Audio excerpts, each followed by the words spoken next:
So today is exactly 2 weeks, 14 days. I was really curious. It's gonna heal actually. Will it? The new skin will come up from the inside, and then scab will fall off.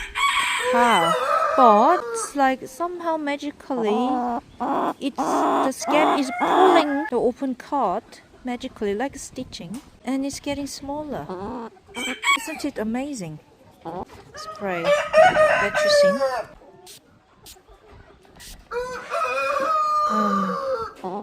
I reckon a week or two should be good. Won't be any holes left.